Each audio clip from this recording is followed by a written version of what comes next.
आज हम डिस्कस करेंगे species the basic unit of classification. यानी जो स्पीशीज होती हैं वो क्लासिफिकेशन का बेसिक यूनिट है, यानी सबसे स्मॉलेस्ट यूनिट है। तो अगर हम बात करें स्पीशीज की कि स्पीशीज कौन से ऑर्गेनिजम्स होते हैं, तो स्पीशीज ग्रुप ऑफ ऑर्गेनिजम्स होते हैं जो कि एक दूसरे से मिलते जुलते हैं मॉर्फोलॉजी के लिहाज से, यानी जो अपीयरेंस होती है उस लिहाज से वो एक दूसरे से मिलते जुलते हैं और ये ऑर्गेनिजम्स एक दूसरे अपने जैसे ऑफस्प्रिंग्स प्रोड्यूस कर सकते हैं। फॉर एग्जाम्पल अगर हम यहाँ पे इस डायाग्राम की मदद से देखें तो यहाँ पे हमें स्पैरोज की स्पीशीज नजर आ रही हैं। तो स्पीशीज क्या होती हैं? ऐसे ऑर्गेनिजम्स जो कि सेम जीनस से बिलोंग करते हों। जीनस कौन सा ग्रुप होता है ऑर्गेनिजम्स का जिसके अंदर एक जैसी स्पीशीज शामिल होती हैं जो एक दूसरे के साथ इंटरब्रीड कर सकती हैं। तो इस तरह से स्पीशीज जो होती हैं वो क्या होते हैं?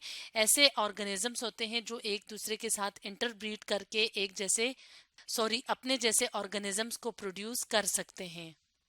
तो अगर हम बात करें स्पीशीज की डेजिग्नेशन की, यानी स्पीशीज को ये जो रैंक है ये कैसे मिला, तो स्पीशीज को ये रैंक या ये आइडेंटिफिकेशन टेक्सोनोमी की फील्ड में मिली। टेक्सोनोमी बायोलॉजी की एक फील्ड होती है जिसमें के ऑर्गेनिजम्स को मुख्तलिफ ग्रुप्स में क्लासिफाई किया जाता है या उनकी दर्जाबंदी की जाती है।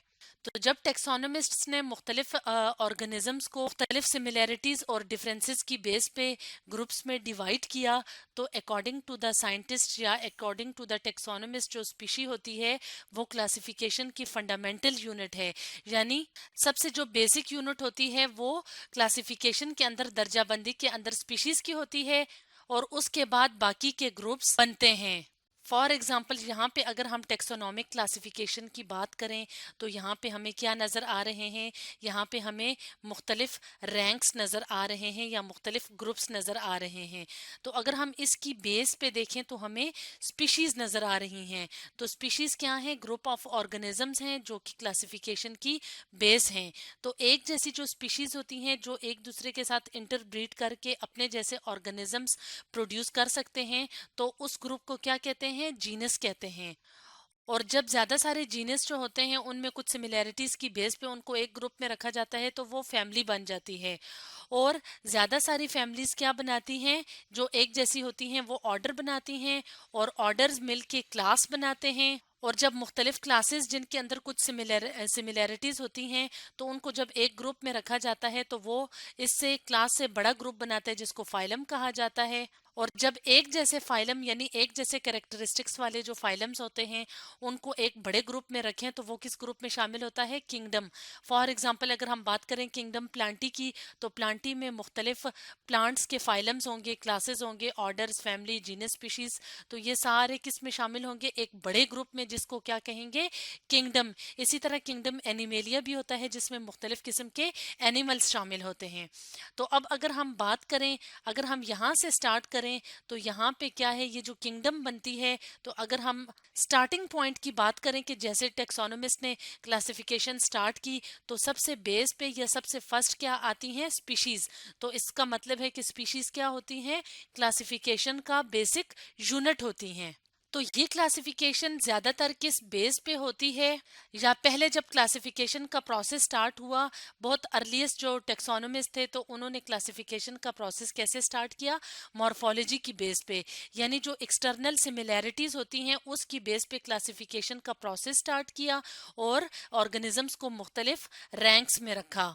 लेकिन अगर हम बात करें एक और बहुत इंपॉर्टेंट फैक्टर की जो कि ज़रूरी है, जिसको कंसिडर करना ज़रूरी होता है क्लासिफिकेशन के वक्त, तो जिन कौन से ऑर्गेनिजम्स की क्लासिफिकेशन के वक्त? जो सेक्सुअली रिप्रोड्यूसिंग ऑर्गेनिजम्स होते हैं। जैसे कि अगर हम बात करें एनिमल्स की जिनके अंदर सेक्सुअल रिप्रोडक्शन का प्रोसेस होता है, यानी जो नए ऑफस्प्रिंग बनते हैं वो सेक्सुअल रिप्रोडक्शन के प्रोसेस से बनते हैं। तो इस तरह के ऑर्गेनिजम्स की क्लासिफिकेशन के लिए मॉर्फोलॉजी के अलावा ये देखना भी जरूरी है कि जिन ऑर्गेनिजम्स को या जिन एनिमल्स को एक ग्रुप में रखा जा रहा है तो वो सक्सेसफुली एक दूसरे के साथ इंटरब्रीड कर सकते हैं कि नहीं कर सकते। तो इंटरब्रीड में क्या होता है कि एक ही जीनस से बिलोंग करने वाली जो स्पीशीज होती हैं जो एक दूसरे से सिमिलर होती हैं हैं तो वो एक दूसरे के साथ ब्रीडिंग के प्रोसेस से आगे अपनी जनरेशन्स को कंटिन्यू रख सकती हैं। तो कौन से ऑर्गेनिजम्स जो होते हैं वो एक दूसरे के साथ ब्रीड करके और सेक्सुअली रिप्रोड्यूसिंग जो ऑर्गेनिजम्स की अगर हम बात करें तो वो एक दूसरे के साथ इंटरब्रीड करके तो अपने जैसे ऑफस्प्रिंग प्रोड्यूस करते हैं। तो सिंगल जो स्पीशीज होती हैं यानी एक जैसी जो स्पीशीज होती हैं, फॉर एग्जांपल स्पैरोज हैं तो वो स्पैरोज आपस में इंटरब्रीड करके तो स्पैरोज प्रोड्यूस करेंगी। पैरट्स हैं तो पैरट्स आपस में इंटरब्रीड करके ऑफस्प्रिंग्स प्रोड्यूस करेंगे। इसी तरह अगर हम कैट्स की बात करें तो कैट कैट के साथ इंटरब्रीड करके ऑफस्प्रिंग्स प्रोड्यूस करेगी।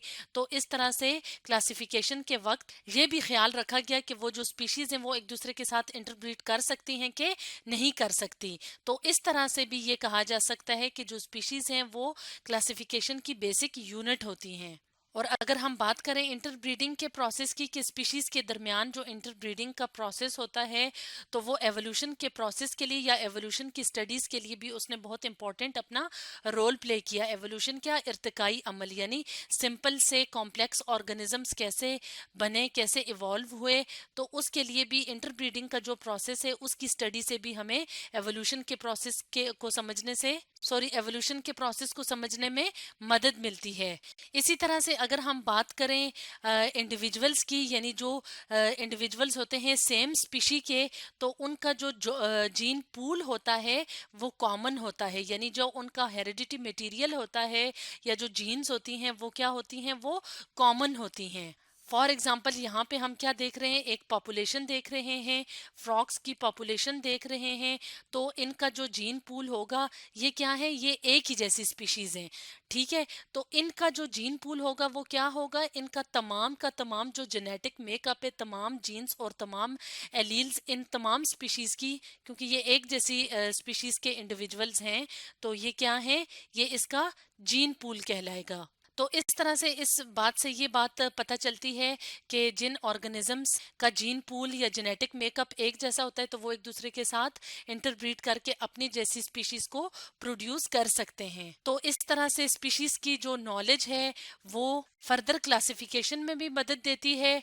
तो इस तरह से स्पीशीज जो हैं वो क्या है, बेसिक यूनिट ऑफ क्लासिफिकेशन होती हैं। तो आज हमने पढ़ा species the basic unit of classification के बारे में।